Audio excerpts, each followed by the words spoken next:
Hi friends, మేఘనా YouTube ఛానల్కి స్వాగతం. ఈరోజు నేను చూపించబోయే రెసిపీ నల్ల కారం. ఇడ్లీలోకి దోశల్లోకి చాలా బాగుంటుంది. మా వీడియో కనుక మీకు నచ్చినట్టయితే లైక్ చేయండి. ఇదిగోండి, స్టవ్ వెలిగించుకొని బాండీ పెట్టుకొని నూనె పోసుకోవాలి. నూనె వేడెక్కిన తర్వాత ధనియాలు,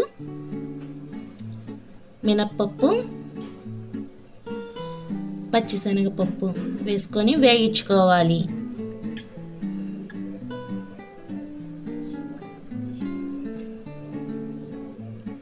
ఇదిగోండి, కొద్దిగా వేగినవి.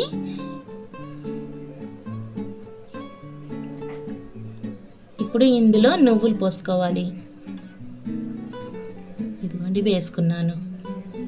వీటిని కూడా కొద్దిగా వేగనివ్వాలి. ఇందులో ఎండు కొబ్బరి ముక్కలు వేసుకోవాలి.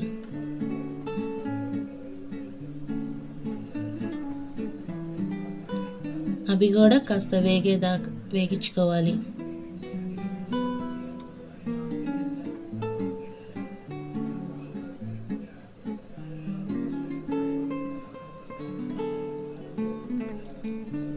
ఇదిగోండి, కాస్త వేగినవి.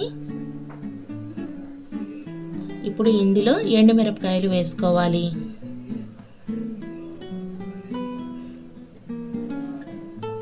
ఎండుమిరపకాయలు వేసుకొని కొద్దిగా వేగనివ్వాలి.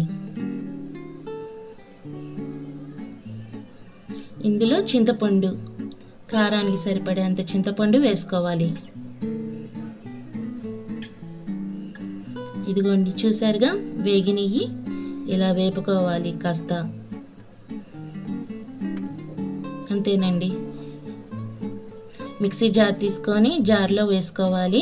10 చిన్నులపాయ రెక్కలు, తగినంత ఉప్పు వేసుకొని కాస్త బరగ్గా వేసుకోవాలి. మరీ మెత్తగా కాదండి, కొద్దిగా పలుకులుగా వేసుకోవాలి. ఇదిగోండి, ఇలా వేసుకోవాలి. చూసారుగా అండి, నల్ల కారం ఇడ్లీలోకి దోశల్లోకి చాలా బాగుంటుంది. Bye bye.